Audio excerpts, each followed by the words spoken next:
Hey guys, new video, impressions video on, of course, Bloodborne.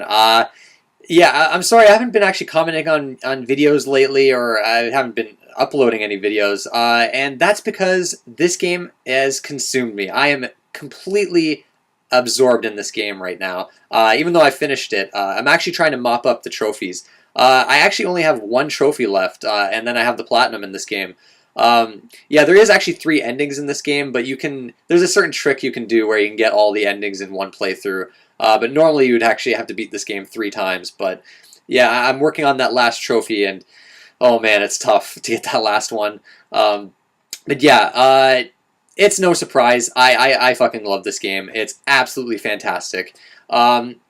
So let's get right into things. I'm going to try not to spoil too much. I know people are probably still working their way through this game. And that's actually, I'm seeing a lot of people that haven't played the Souls games getting into this one, which that's great to see. I always love seeing new people get into the series because I really, it's my favorite series in gaming. I just, although this isn't called a Souls game, it's a successor to them. It definitely shares some similarities and feels quite like those, but yeah, the story I'm not going to talk about all that much. Basically, you're a hunter, and you come to the city of Yarnum. So there's a plague going around in Yarnum, and the citizens are turning into beasts, or at least some of them. And there's a hunt going on.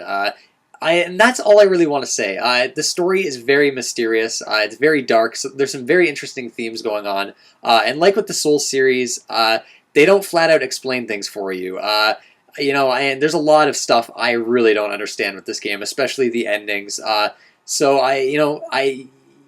gonna have to work for the story in this game. I'm definitely gonna be like doing other playthroughs, really reading item descriptions, and then of course going online and seeing other people's theories. But yeah, that's always a fun part of these games. But the concept from the get-go is, I think, really interesting. The dark, like, gothic Victorian setting here is absolutely amazing. Quite a bit different than the typical, like, dark medieval fantasy of the Souls games. So I really dug that.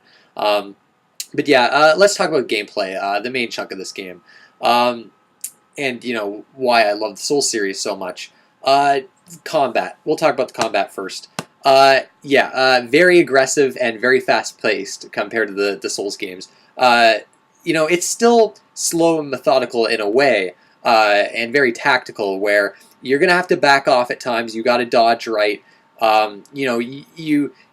The game wants you to kind of get up and close with the enemies and bosses a lot of the times, but you can't stay up there. And there's plenty of items for you to use, and of course there's guns now, where they don't do much damage. They do like a blood attack damage, and there's a stat called blood tinge that you can increase to make your guns do more damage. But they're mainly used for parrying, where you got to get up close to an enemy, and right before they're going to hit you, you shoot off a quicksilver bullet, which you find throughout the world, and you basically counter them, and then you can rush in and attack with your melee weapon for a visceral attack, which does a shit ton of damage. The timing, just like with parries in the Souls games, is very tricky. In fact, so hard, I never quite got the timing of it. I used the repeater pistol throughout the entire game and didn't really use it much. It's something I want to experiment with guns a bit more in my next playthrough. Like some bosses and enemies, the gun worked really well in terms of parrying, but I mostly stuck with melee weapons. I went with a skill build in this first playthrough, where I was very agile. Although actually, you're always going to be agile in this game. Like the Souls games had equip load, where you could wear like heavy armors, and that would really slow you down. You'd have very slow rolls. This game, your rolls are always the same speed, no matter what armor you're wearing. So the combat is definitely a lot faster overall. There's no shields. The Souls games, you would always have shields and be holding them out and blocking hits and not taking any damage. There's a wooden shield in this game where you try to block with it, you'll just get demolished. It's basically a joke, weapon. But yeah, a few different cool melee weapons. There's not actually too many. The Souls games have a ton of different weapons. Bloodborne actually doesn't have too many, and that's a bit of a disappointment. Obviously, though, like each weapon transforms.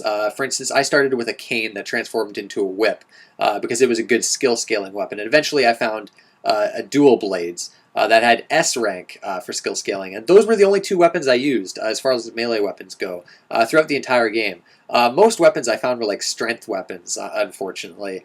And in fact, that brings up one of the main issues I have with this game, at least compared to the other Souls games, and that's weapon and build, mainly build variety. In the Souls games, you had like magic, pyromancy, miracles. You could go like even dual wielding in Dark Souls 2. You go heavy tank, agile, dexterous character. And in this game, you have basically a skills build, a strength build, arcane build, and blood tinge build, and maybe some like mixes of each of them, and that's about it. So I think overall, this game might not have the replay value that the Souls games have, at least for me, and that might not be a problem for some people. Some people only finish games once, so I think people are either going to like that or hate it. And we'll see in the upcoming weeks, when people are going to be more reflective on this game as to whether it stands up to the Souls games. Like personally, right now, I think I do prefer Dark Souls, and I think I might prefer Bloodborne slightly more over Dark Souls 2, and I do like this better than Demon Souls, but the combat is probably the big noticeable change. It's fast-paced, it's aggressive, and most importantly, it's fun, and you feel like a complete badass. It's great. And I think some people are going to get into this more because of that. Because, the Souls combat in Souls games was a lot more slow, or a lot slower, a lot more methodical.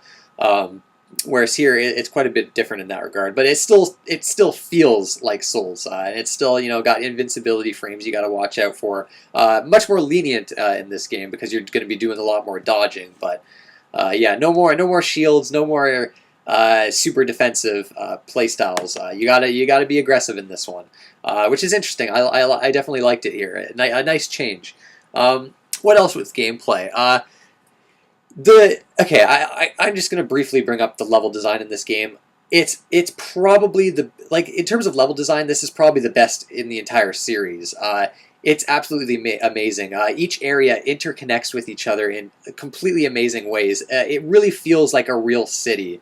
It's kind of a mix of Dark Souls and Demon Souls, where you have a hub world that you're going to be constantly returning to, but you also have bonfires or lamps in this game that you're going to be finding throughout the world. And each time you find like a lamp, you can transport from that lamp to the hub world. And in the hub world, you can transport to any lamp you've found throughout Yharnam. But each of these areas in Yharnam connect with each other. So it's got that interconnectedness of Dark Souls that I absolutely loved. But it also has the hub world of Demon Souls. I wasn't big on the hub world in Demon Souls. I much prefer the hub world in this game, though, because at least you have the environments interconnecting, and it still feels like one big world, like with Dark Souls. But like the level design is just it's absolutely amazing. It makes other games seem so bad in comparison.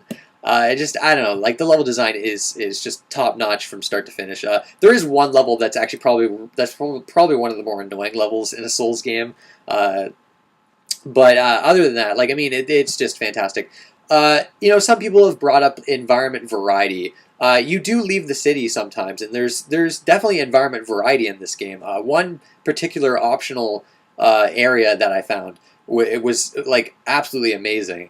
But it's one city, so it's got to look consistent. So I can understand why there isn't like an insane amount of variety as in environments as opposed to say Dark Souls or Dark Souls 2. But the game is absolutely gorgeous, and it feels so well realized, like the setting. And like I said, the level design is so amazing that I didn't care too much actually about the general lack of environment variety. But yeah, I don't want to say too much, but another thing I'm not too crazy about this game is the blood vial system. Basically, to heal, you pop blood vials. Basically, you drink them really fast too. It's almost instant, and you'll get some health back. You can carry up to 20 of them.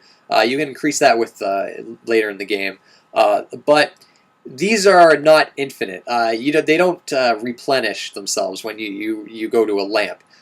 So if you were to run out of these, you'd have to farm them.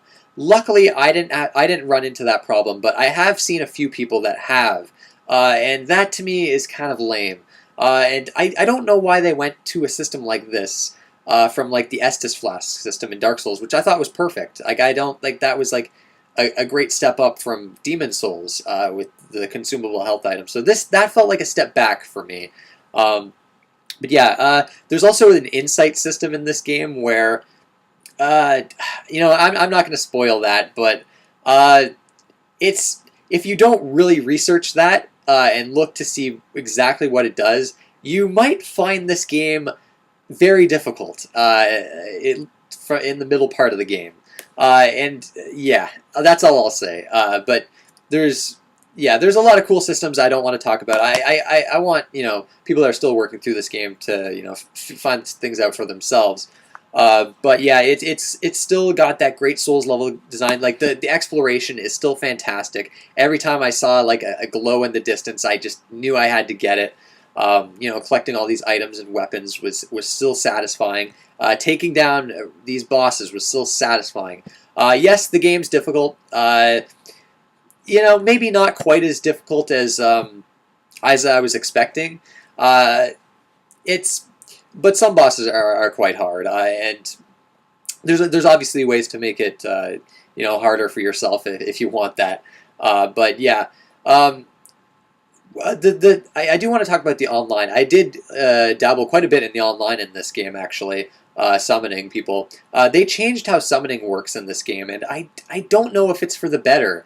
You use bells in this game where there's no more leaving summon signs on the ground. If you have a certain bell, you can use it, and if someone rang this other bell in your vicinity, they'll join your game. It's actually a bit harder. It's a bit hard to describe, but what this means is that there's a lot of waiting around, and you got to kind of walk around and find certain spots to find people. And there's some connectivity issues right now with this game. It can take a while to find people to join your game. So if they fix the connectivity issues, I think this could be a good system. But I don't know. It's a bit annoying. It can be a bit annoying, and I struggled to find people a lot of times. What else? Chalice dungeons. This is a new feature of this game that was talked about in previews. Basically, you can make these dungeons. Some of them are randomized, some of them aren't. And there'll be like special loot and bosses that aren't even in the main game in these dungeons, and there's a lot of them.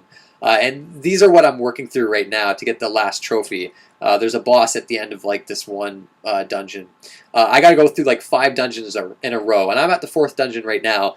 And this dungeon is absolutely ridiculously difficult because your health is halved for this dungeon, and like the bosses here in this dungeon are like one-shotting me. So it's like I'm gonna have to like do co-op to get these done because oh my god, yeah, very difficult. The Chalice dungeons, they're a great idea, but I feel like they're not executed all that well. Unfortunately, a lot of them will have different looks, but the layouts tend to feel the same.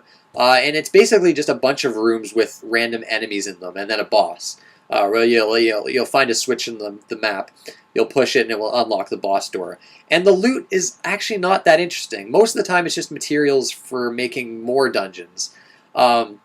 I was able to find an alternate version of a cane, but other than different gem slots, that's the only difference. It didn't do more damage or anything like that. The weapon didn't look any different.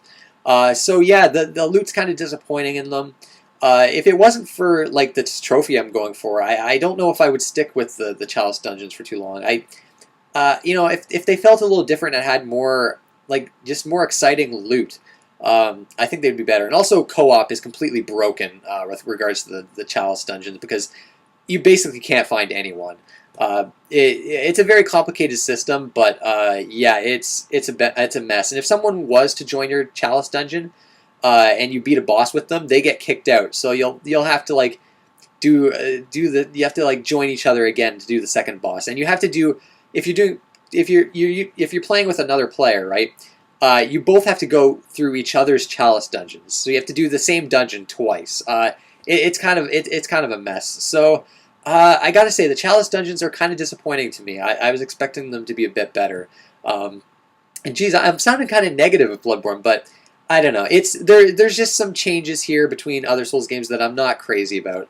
But likewise, it has its strengths and it has its weaknesses. Overall, it's still a phenomenal game. And I think some people, I think some people are going to enjoy this quite a bit more than Souls games and find it suits their play style better. But I'm trying to think what else. There's gem slots on each of your weapons that you can find gems throughout the world and add them to your weapons to give them like poison damage or arcane damage or just up their physical attacks. So that's a cool system to kind of upgrade your weapons a bit. There's runes you can equip, which are basically like rings, and they'll give you like different effects, and those are fun to collect. But yeah, in a lot of ways, it's a very streamlined game compared to the Souls games, and I think that's going to bring in a lot of new people, which is good. But there definitely are some aspects to this game that I'm not too crazy about compared to the Souls games. But yeah, I think yeah, that's about it with the gameplay. There's probably some stuff I'm missing, but yeah, it's top notch, definitely. The bosses are really good too, I think. Dark Souls 2, I think, had too many bosses, and a lot of them were kind of generic. This one, most of them are really cool and really grotesque. Yeah, very interesting. Visuals, okay. From an artistic standpoint, I think this game is absolutely gorgeous. Yharnam is an incredible environment to explore and to look at. There were so many times where I would just look around this environment and be in awe. It's an incredible looking game from that standpoint. I've said this before, I think, but the art designers at From Software are just like absolutely amazing. Now, on the technical side, the game falters a bit. I've seen a lot of people complaining about the technical side of this game. I think people are going a bit overboard and over-exaggerating on some of these issues, I think. But then again, I've never been a big technical guy or a graphics guy in general. Like, to me, I've said this before, but graphics are like the least important part of a game to me.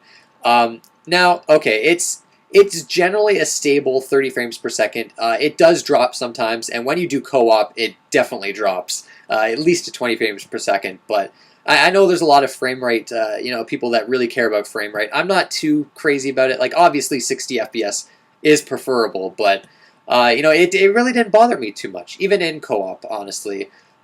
You'll get some hitches here and there. I think there's like from some frame limiting thing that's wrong with the game that people want fixed.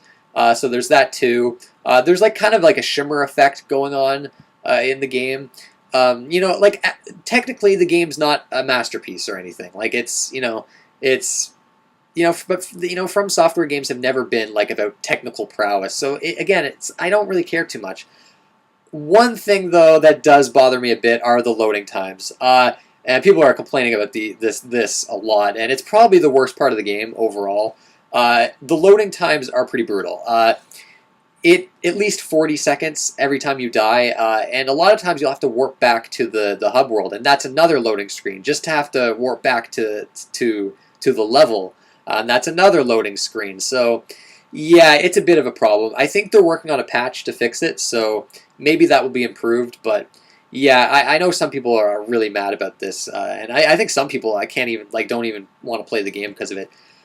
I'll be honest, I didn't actually feel it all that much, unless I was at a particularly frustrating part.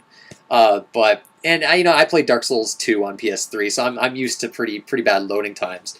But I think people coming from like Dark Souls 2 on PC to Bloodborne are probably going to be a bit mad at these loading times. And I guess too, there's the argument that for a game where you're dying so many times and it's super difficult to have a loading screen this long is pretty terrible. So yeah, I can understand the frustration with the loading times, but like the other technical aspects of the game, I don't really care about too much. But yeah, sound design wise, absolutely fucking amazing. Playing this game with headphones was fantastic. Some pretty great sound design here, and atmosphere in general in this game is absolutely amazing. I mean, this feels like a horror game. And I think it's a better horror game than most horror games that come out. It's really crazy. But yeah, the music is generally very subtle. There is one song that plays in a particular area that I thought was really awesome and really added to the mood of that area. But yeah, like with the other Souls games, very subtle music. I think Dark Souls still has like the best soundtrack, but the soundtrack here is, quite good for when it does appear. Voice acting is very, typical as with Souls, very mysterious, very strange. Some really great NPCs in this game. Some very mysterious NPCs. I love the arcs of a lot of NPCs. I don't really want to spoil anything, but there's a lot of cool things they do with NPCs, and there's a lot of mystery to this game. There's a lot of things I'm sure people don't know about. Also, there's plenty of optional areas in this game that most people are probably going to miss. It blows my mind that they'll put in all these optional areas and bosses and that most people will actually miss because you have to do some really obscure shit to reach them. It's crazy. Most games don't have that these days. It's something I wish more games would do. But yeah, audio-wise, it's terrific as well. Man, what else can I say about the game? PvP is obviously still in here. I haven't really tried it too much. I tried ringing the PvP bell a couple times, and I couldn't join any games. Again, like the online matchmaking, I think they need to kind of fix a bit. But yeah, like I said, a fantastic game. Not that it's perfect. It's certainly the best game I've played this year so far, for sure. Will it remain my favorite? Who knows? But yeah, From Software, still on a roll, man. Goddamn, I love these games. Nothing quite like them. But yeah, definitely, if this appeals to you, definitely check it out. And again, the biggest tip I can give is just be patient, be slow, explore. Use summoning. If you're really struggling against a certain boss or area, don't feel bad to bring someone in. And let them help you get through the area and help other people because you'll get souls that way. Although they're not called souls in this. But yes. I guess another thing too with this game, if you die, some enemies can have the souls that you lost, so you might have to actually kill the enemy that killed you, that's pretty cool too. Again, there's probably things I'm missing, but I just wanted to get my impressions out there. I'm definitely not done with this game yet. I don't know if I'm going to do a second playthrough yet, even though I am in New Game Plus right now. I don't know exactly how that changes. Already, I'm noticing it's fairly difficult. But yeah, I got to work on this challenge dungeon, try to get the platinum. But yeah, guys, that's it. I want to thank you guys for watching, and I'll see you next time.